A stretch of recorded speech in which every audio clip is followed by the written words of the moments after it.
اور ہم اس میں ایک حوالے سے ایک خبر بریک بھی کر سکتا ہوں، اور وہ یہ ہے کہ جو ہم کہتے تھے نا کہ رمیز راجہ کے دور میں ایک پروجیکٹ تھا، اس پروجیکٹ پہ اب جو میرے خیال میں اسٹیڈیم کے ساتھ ہی 5 اسٹار ہوٹل کا تھا. اس کے حوالے سے میں ایک بات عرض کرتا چلوں، یہ ہمارے چینل سے ہمارے لیے بریکنگ ہے، اور وہ بالکل باوثوق ذرائع کا کہنا ہے کہ پاکستان کرکٹ بورڈ جو چیمپئنز ٹرافی کے بعد یعنی کہ نئے سال کا جو پروجیکٹ انہوں نے شروع کرنے ہیں، اس میں انہوں نے ملتان کو ٹیک اپ کر لیا ہے.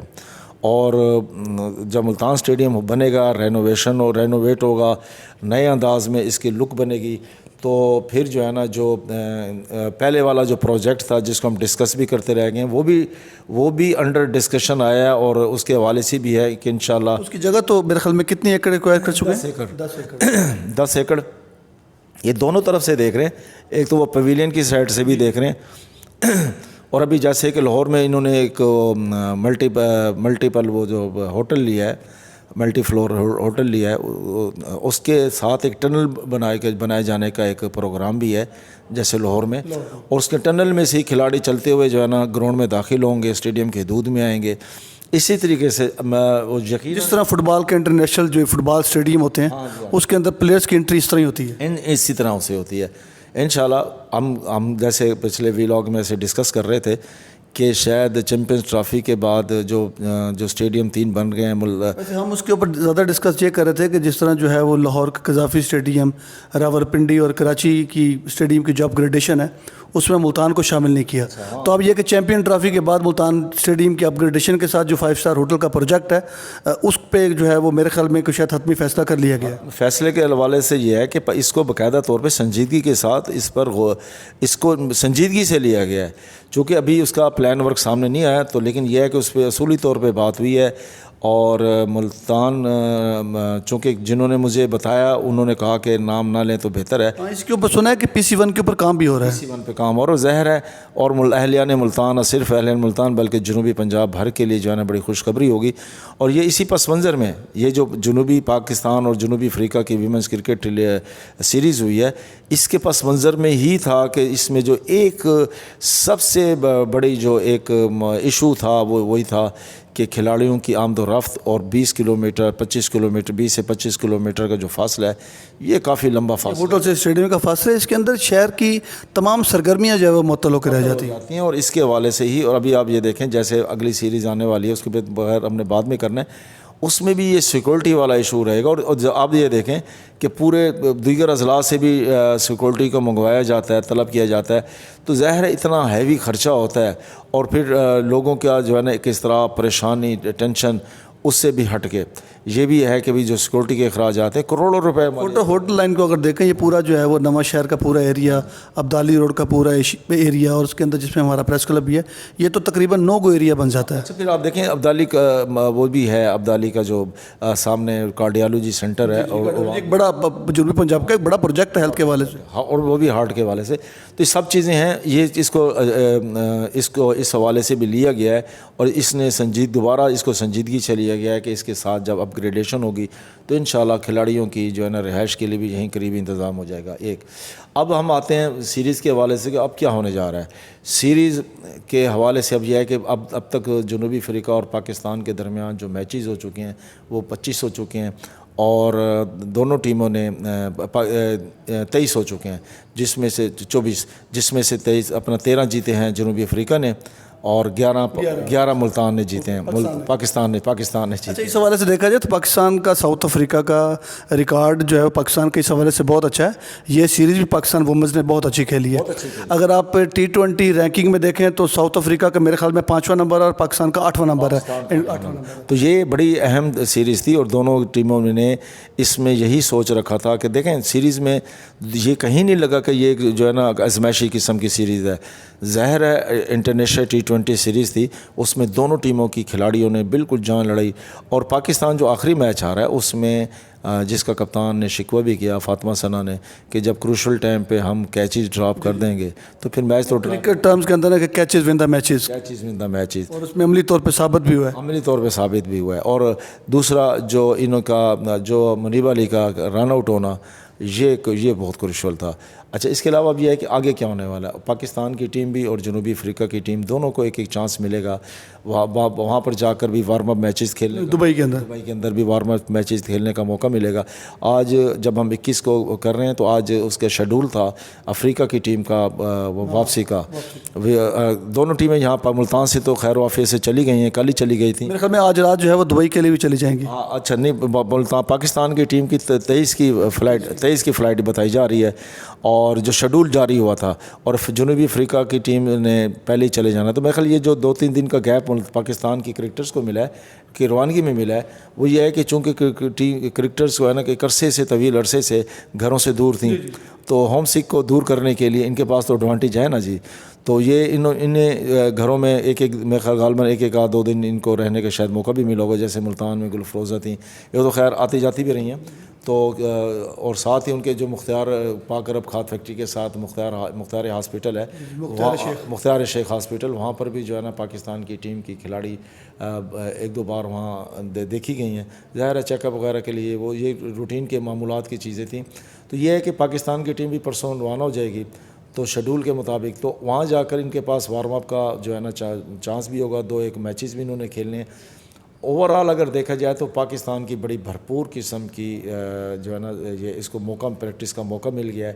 اور دوسرا یہ کہ مینجمنٹ کی طرف سے کہیں بھی اس قسم کی بات سامنے نہیں آئی کہ کسی کھلاڑی کی کارکردگی سے وہ ناخوش ہوں.